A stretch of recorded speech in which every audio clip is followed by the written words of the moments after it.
you made your house a reality. Homeschooling yourself on loans, color-coding listings, and flushing every toilet in a 20-mile radius. If you can ace house hunting, you can do it for retirement. Get on track with tips at aceyourretirement.org. First time I tried Vicodin, it was laying around my mom's house. I didn't know they'd be this addictive. I didn't know how far I'd go to get more. Opioid dependence can happen after just 5 days. Know the truth, spread the truth. It takes a village to help somebody get their diploma. Changes your whole life. Find free adult education classes near you at finishyourdiploma.org. I've just been in an accident. What am I supposed to do? Before you act, let me attack. I'm Nathaniel Mack. Call today, 333-MAC. You don't pay unless we win.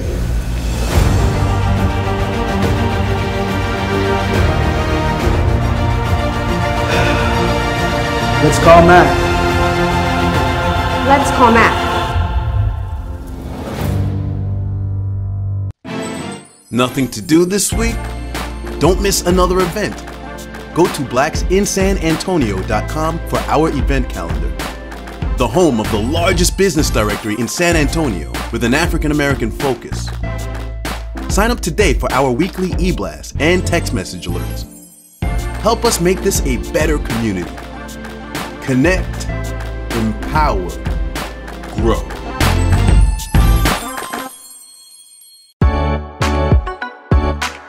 Because it matters to you, it matters to us. It is Black Video News with your host, Keith Scott. Black Friday Live, San Antonio. Here we go.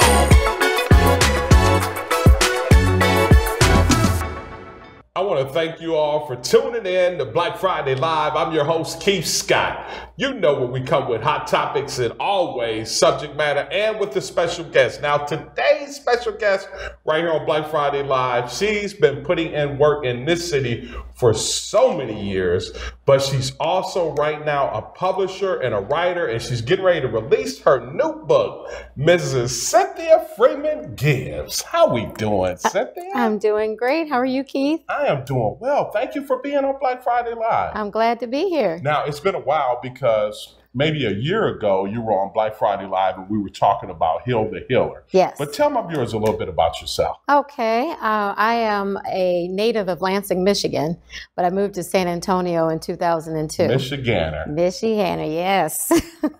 But by way of Tallahassee, Florida. Okay. And that's where I went to college at Florida A&M University. FAMU, the Marching FAMU in the house, that's right. Okay. And but moved to San Antonio and met my husband here, and we've been married 9 years. And Jay Gibbs. Jay Gibbs, that's my sweetheart. Yes. So, but yeah, so I'm here. We're here to stay. We love it here in San Antonio, and so this is our home now. But you've been doing a lot of different things, even before the publishing with Heal the Healer, and just kind of touch on just some of the things that you've been doing, because that's really what this show is all about. Mm-hmm. This show is really all about showcasing people for what they're doing in the industry mm-hmm. and making an impact in their community. So you've been making an impact in the community here. Tell us a little bit about that with Heal the Healer and some of the other adventures. Okay. So I started my career in the pharmaceutical industry. Right. And I worked for 22 years for the same company. But in the meantime, I got involved with different organizations like Heal the Healer, which is a symposium for caregivers for informal and formal caregiving. And actually that symposium is October 6th. Okay. So that's one of the areas that I volunteer with, but also the NAACP. Right. We have just celebrated 100 years in San Antonio as a local branch. And Dream Week, every year Dream Week goes on in January leading up to the Martin Luther King Day March. Yes. And so that's another celebration that I feel very passionate about and that I get involved with as a volunteer. Yeah. And then of course in the church and doing work within other community events. Yeah, you stay busy. I do. You do. Well, that's a good thing. Well, you know, I want my viewers to know, and let's go right into it, because now you decided to take another venture and be a writer. Yes. And publish a book. Yes. And I love the cover. The cover is really deep for my viewers out there. Reasonable Insanity, right? Right. That is what it's called. Reasonable Insanity, a Dr. Olivia C. Maxwell novel. Okay. And my publisher is Brown Girls Books Publishing Company. Right. And where are they? Are they in Texas or out of Texas? Combination DC and Houston. Okay. Yes. So a combination with the publishing company. Tell my viewers a little bit give us a little sneak peek on this book. All right.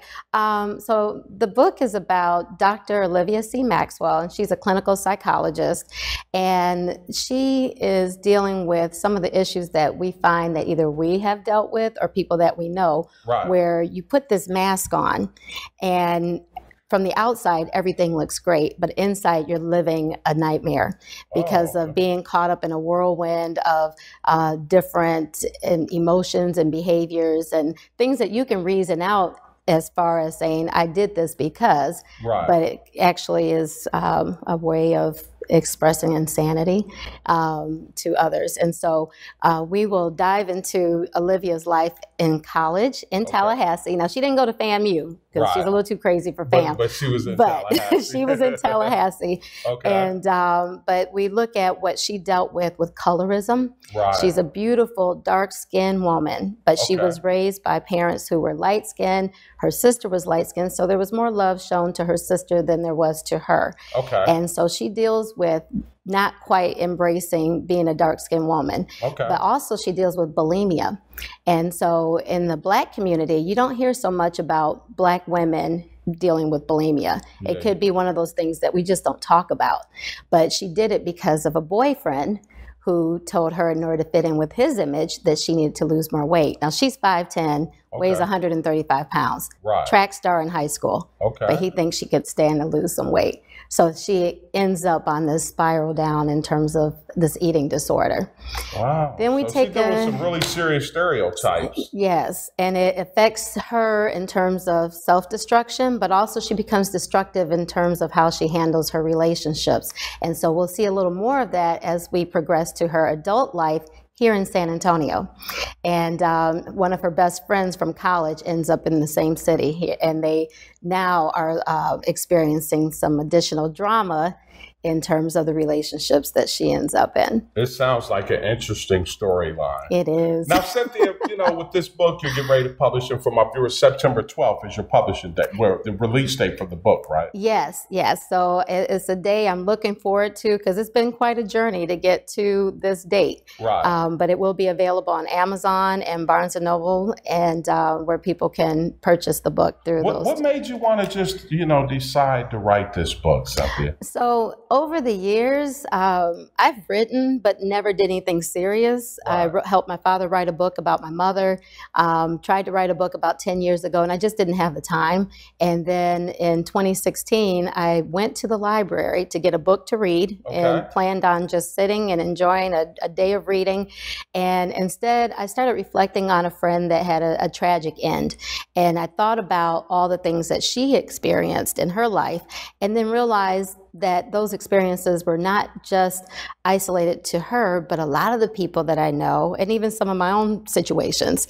And I pulled out my laptop, I started typing, and in 3 hours I had written 4 chapters. And sent it to my family, and they said, you keep on writing, this is good. So in 4 months, I completed the book. 4 months? In 4 months. And then I started submitting my work to publishers and agents because I made it up in my mind I did not want to self-publish. And even though a lot of people have been very successful with self-publishing, I really wanted a publisher to pick up my book. And one of the publishers that I researched was Brown Girls Books because the 2 owners, one is a Delta, my sorority sister, Victoria Christopher Murray, and the other one is an AKA, Rashonda Tate Billingsley, and both of them have written over 40 books and are NAACP Image Award winners, and they started up Brown Girls Books, but they were closed to submissions because they were getting so many each month. And it just so happened that the Deltas, we were bringing them to San Antonio to do a book club event in February of this year. So I prepared a little material. I was the MC for the event that we were having with them, and we had dinner with them the night before. And I ended up sitting across the table from both of them. And I was able to put my work in their hands. They read it at the table, and the next day at the event, announced that they wanted me to be their 41st author with their publishing company. Seems like that book had the right hit destiny when it just kind of laid out right in front of you to get this book published. A dream come true. So here we are in September, now about to get this book out to the world for everyone to enjoy. Well, it seems, you know, the storyline seems like it's going, or sounds really interesting. September 12th. Tell my viewers a little bit where they can, you know, purchase the book when the book is released this month, Cynthia. Okay. So Amazon.com and also BarnesandNoble.com will have the book available. And then also I have an event coming up on October the 13th that is open to the public. So if anyone would like to come out, meet me in person, get an autographed copy, you will be able to do that at Pure Juice. It's a new store that's been opened up by a couple of my friends, Jerome and Kia Searles. And the address, I can tell you, that is 21019 US Highway 281, right at the corner of Evans and 281. So that's October 13th from 10 a.m. until 2 p.m. that I'll be there signing books. Sounds great. Well, congratulations on being an author in your new book. And of course, we wish you all the success with this new book. Thank you. Keep up the great work. Cynthia Freeman Gibbs right here on Black Friday Live. As always, man, you know, that's what this show is all about. If you want to get on my show, if you have any, you know, if you're making an impact in your industry, if you're making an impact in the community, please send me an email. You can reach me at kscott@blackvideonews.com. And I want to thank Cynthia Freeman Gibbs for being on this week's episode. We'll see you next time right here on Black Friday Live. As always, be encouraged.